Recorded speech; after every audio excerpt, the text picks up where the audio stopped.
Regardez la vie des diocèses avec la Mutuelle Saint-Martin.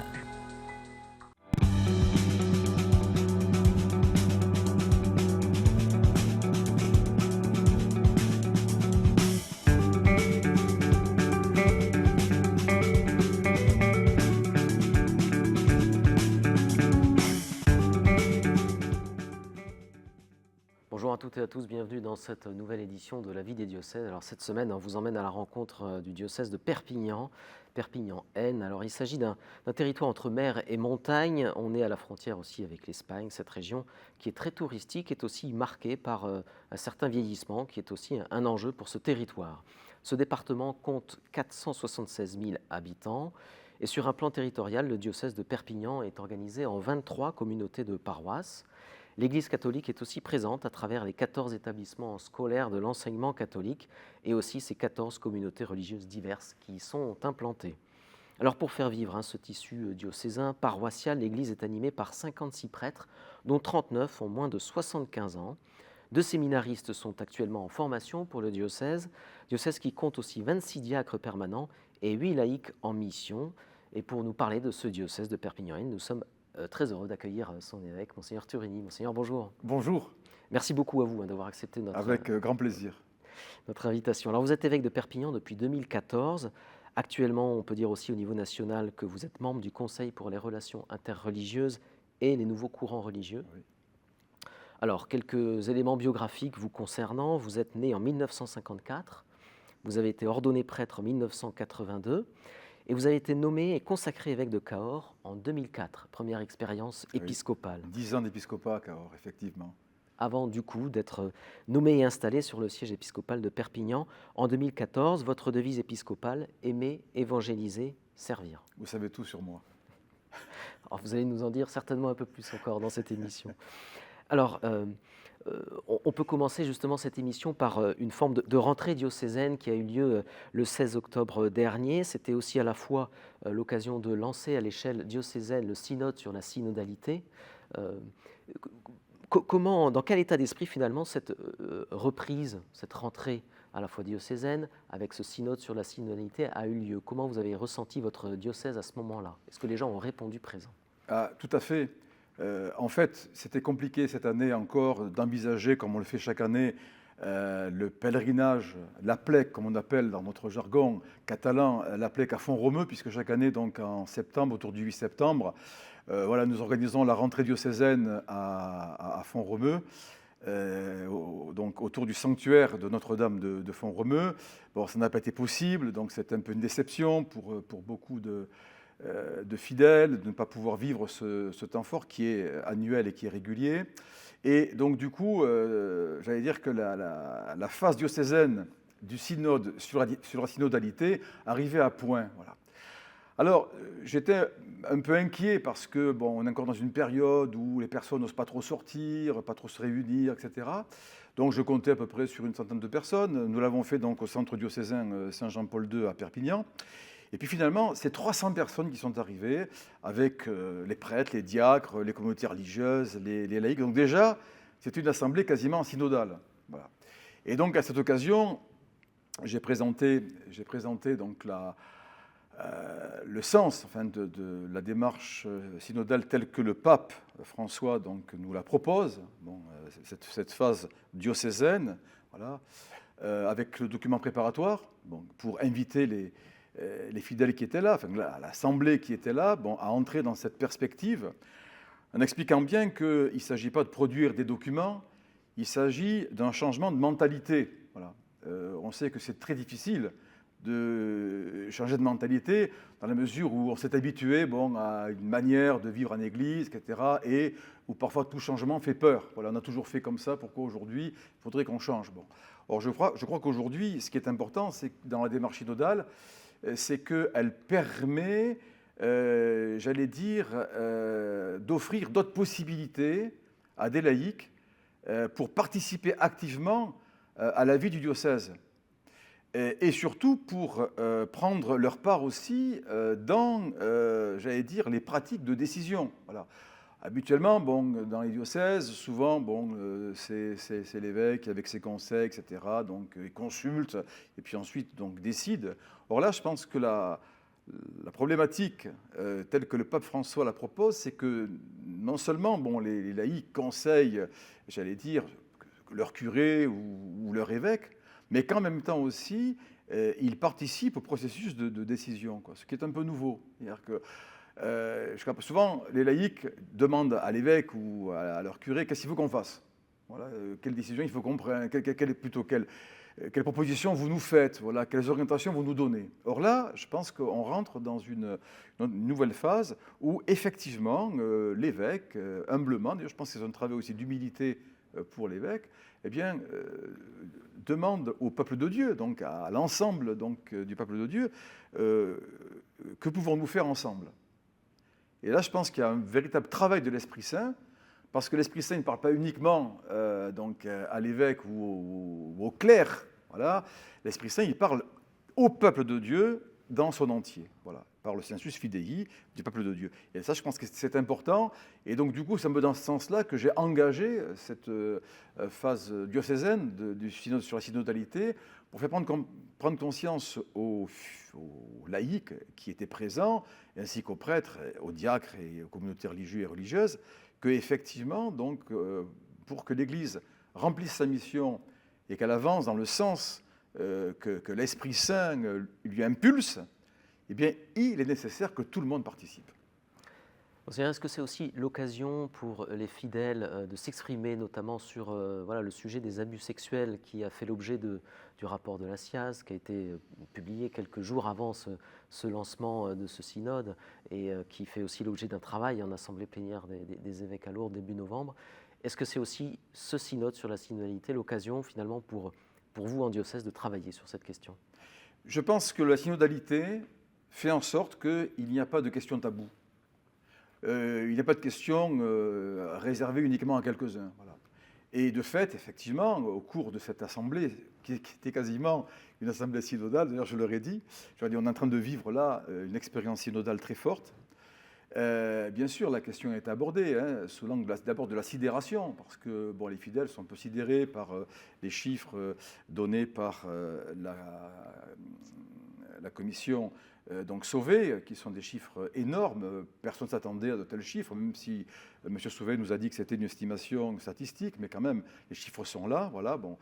Et en même temps aussi, je crois que la synodalité, finalement, est là aussi pour nous aider à combattre un peu ce fléau du cléricalisme que le pape François donc, cite régulièrement. Dans la mesure où, effectivement, les clercs donc, qui sont concernés par les abus sexuels et aussi donc, les évêques qui, il faut bien le reconnaître, à une certaine période, ont couvert ces clercs, donc ces prêtres de leur diocèse. Bon, cette situation aujourd'hui n'est plus acceptable. Voilà, on sent bien que dans les réactions des laïcs, cette situation n'est plus acceptable dans la mesure où justement la synodalité permet effectivement, donc, par rapport à toutes ces questions difficiles, délicates, elle permet effectivement de pouvoir réguler, j'allais dire, ce phénomène de régulation dans l'Église pour que voilà, tout soit partagé, quoi. Que les choses puissent se dire, puissent se partager, voilà, et que effectivement la question donc des abus sexuels aujourd'hui, eh bien, voilà, elle est mise en perspective non seulement dans la responsabilité de l'évêque, mais aussi en lien avec tout le peuple de Dieu. Alors, Monseigneur, vous avez en tout cas démarré une nouvelle année pastorale 2021-2022 avec un nouveau prêtre qui a été ordonné le 27 juin dernier. C'était après quelques années de non-ordination, 8 ans, c'est ça, sans ordination sacerdotale. 8 ans sans ordination sacerdotale, oui. Alors, c'est le père Damien de Ricard. Alors, il est actuellement vicaire de la communauté de paroisse Saint-Féréol de Bas-Valespire. Elle rassemble 23 églises ou chapelles et environ 21 000 habitants. Alors nous avons donc rencontré le père Damien de Ricard sur la commune de Céré, à environ 40 km de Perpignan. Je vous propose de le rencontrer à travers ce reportage. L'abbé Damien a déposé ses valises en septembre, ici dans le presbytère de Céré. Nommé vicaire, il a notamment comme mission le catéchisme et le catéchuménat pour les adultes. C'est toujours pour moi un grand défi d'aller vers de nouvelles personnes. Je suis toujours heureux de m'adapter, d'essayer de m'adapter et de rencontrer les gens qui sont autour de moi. Bonjour Sylvie. Bonjour. It's me. Internet est revenu? Pas encore. Pas encore, bon. Après avoir été juriste puis photographe sportif sur les rallyes automobiles, en manque de sens, il commença à accroître sa pratique religieuse. Un jour, en assistant à une ordination comme photographe, une dame lui dit quelque chose qui va changer sa vie. Et je rencontre une dame que je connaissais qui montre l'image d'ordination du nouveau prêtre. Et là, la dame, tenez, je vous l'offre, elle vous servira plus qu'à moi, parce que c'est peut-être vous le prochain prêtre.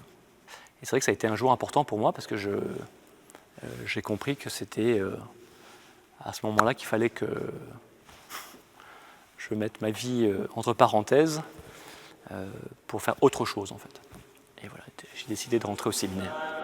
Après 5 ans de formation au séminaire de Toulouse, il a été ordonné prêtre le 27 juin 2021.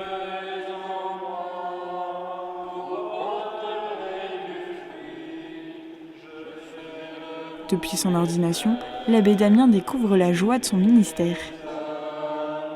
Au cours de cette Eucharistie, nous puissions découvrir, à la prière de Saint Jean-Paul II, que Jésus est notre berger.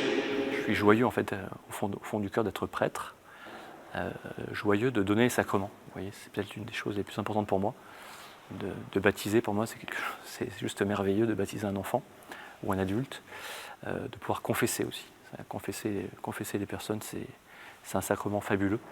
Et puis après, accompagner les gens en fonction de leurs demandes, de ce qu'ils souhaitent. Dans une paroisse avec 13 clochers, pas toujours simple pour un nouveau prêtre de s'adapter aux réalités d'un territoire rural. Il est amené à faire des kilomètres pour aller à la rencontre de ses paroissiens. Moi, j'ai toujours une vision du ministère du prêtre comme, vous voyez, Jésus connaît ses brebis, et j'estime que pour connaître quelqu'un, une personne, il faut passer du temps avec elle. Donc j'essaye là où je vais, de donner ce que je peux donner. Voilà, de recevoir ce que je peux recevoir, parce que je ne suis pas là que pour donner, je suis aussi là pour recevoir ce que les autres font ou disent.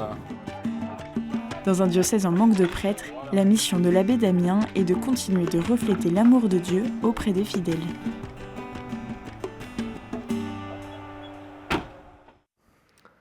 Monseigneur Thury, donc ordination sacerdotale après 8 ans, un petit peu de disette d'une certaine manière. Exactement. J'imagine que c'est quand même quelque chose de réjouissant pour c'est un grand moment de joie.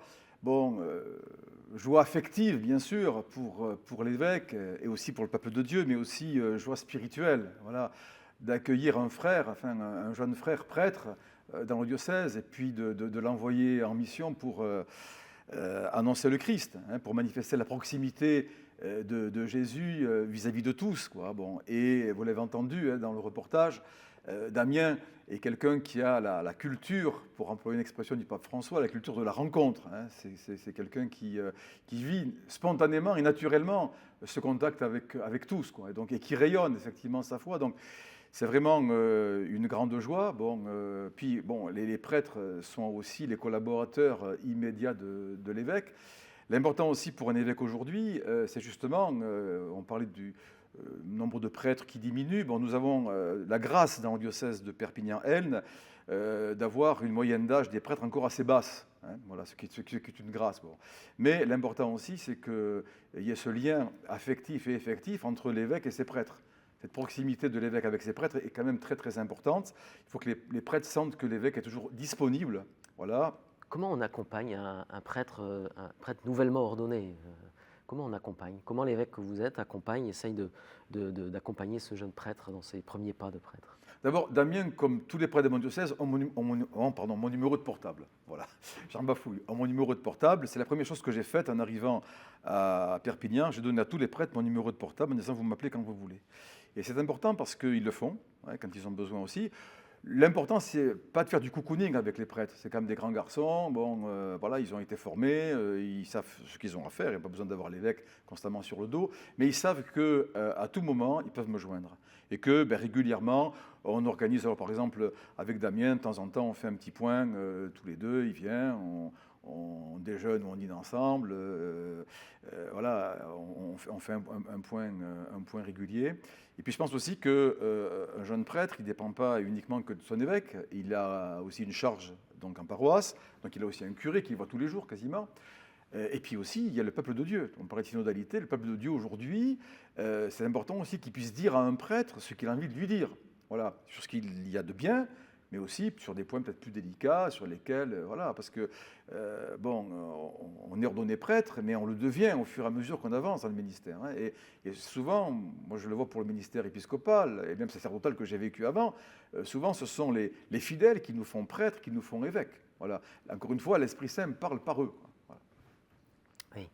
Alors vous avez aussi vécu une année Saint-Joseph dans le diocèse. Tout à fait. Quels ont été un petit peu les temps forts et les fruits finalement pour votre diocèse? Alors, de très beaux fruits, parce que donc sur le diocèse donc de Perpignan-Aisne, et à Perpignan en particulier, donc tout près de la gare, il y a une église Saint-Joseph.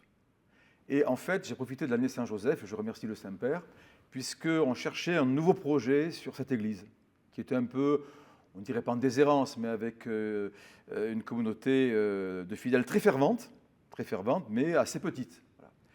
Et donc le projet que nous avons choisi pour cette église, c'est de la transformer en sanctuaire Saint-Joseph. Voilà, je ressentais un petit peu cet appel avec mes collaborateurs de proposer donc un nouveau projet pour cette église. Donc on en fait un sanctuaire de centre-ville que j'ai confié donc à une communauté, la communauté Shalom, une communauté brésilienne, voilà, qui donc va vivre dans le presbytère de cette église et va animer ce sanctuaire. Voilà. Mais pas uniquement l'animation du sanctuaire, mais aussi rayonner à partir du sanctuaire, donc rayonner, témoigner, évangéliser, porter la bonne nouvelle autour, puisque c'est une église qui est près d'un boulevard extrêmement passant, près de la gare, donc il y a vraiment beaucoup de passages. Voilà.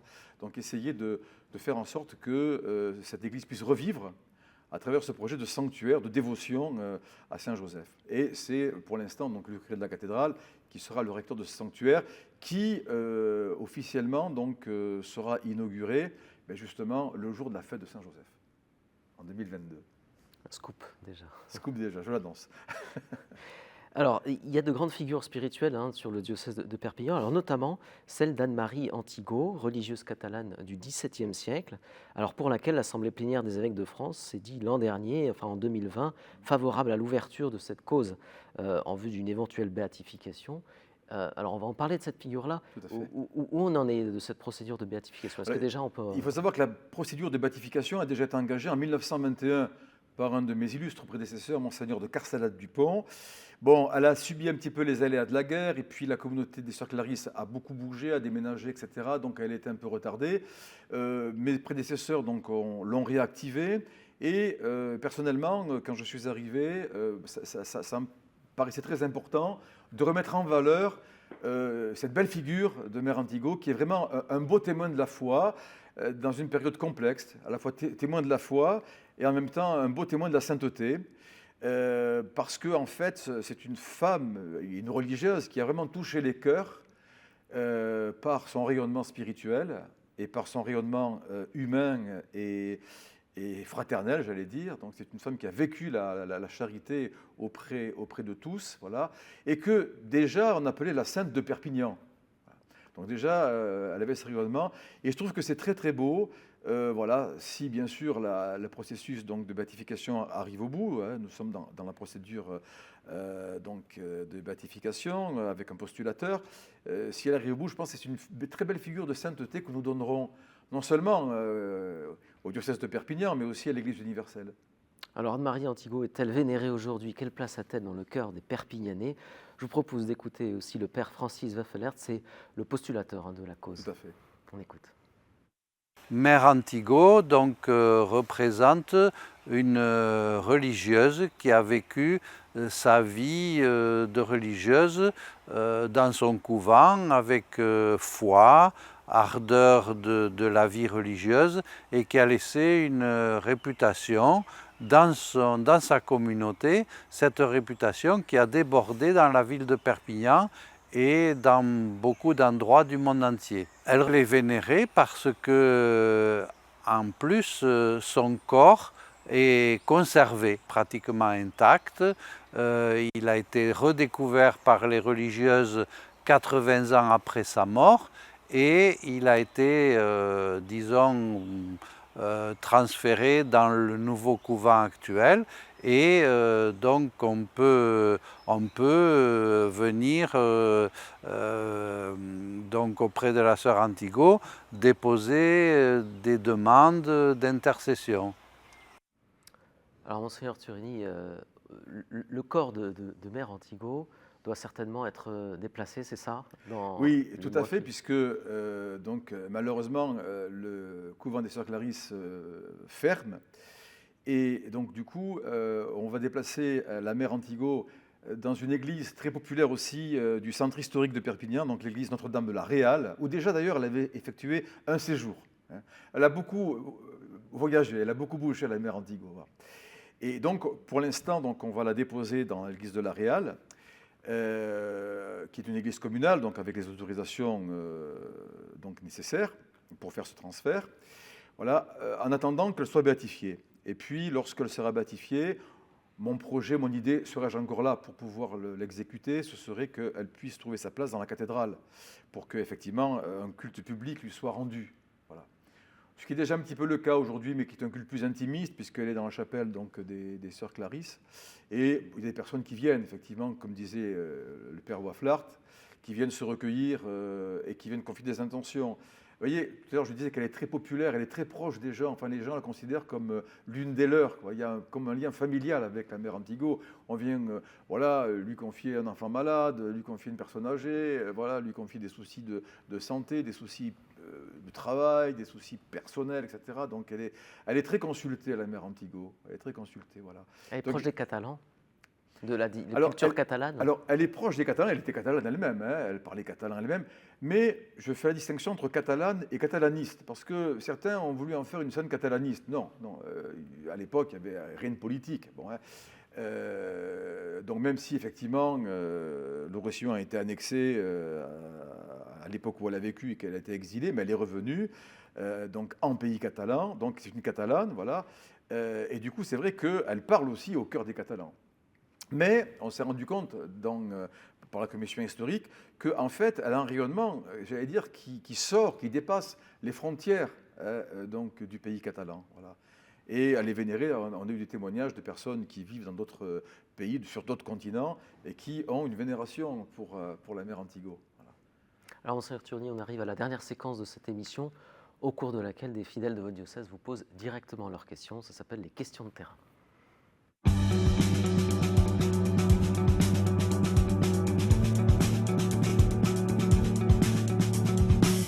Alors, une première question qui vous est posée par Françoise Dada, elle est retraitée.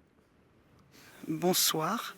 J'ai une question. À cette aube du XXIe siècle, pourquoi vous appelle-t-on toujours Monseigneur et nos prêtres Pères, alors que Saint Paul nous dit que Jésus est l'aîné d'une multitude de frères? Merci. Alors, bonjour Françoise. Écoutez, si vous m'appelez frère Norbert ou Norbert tout court, ça ne me dérangera absolument pas.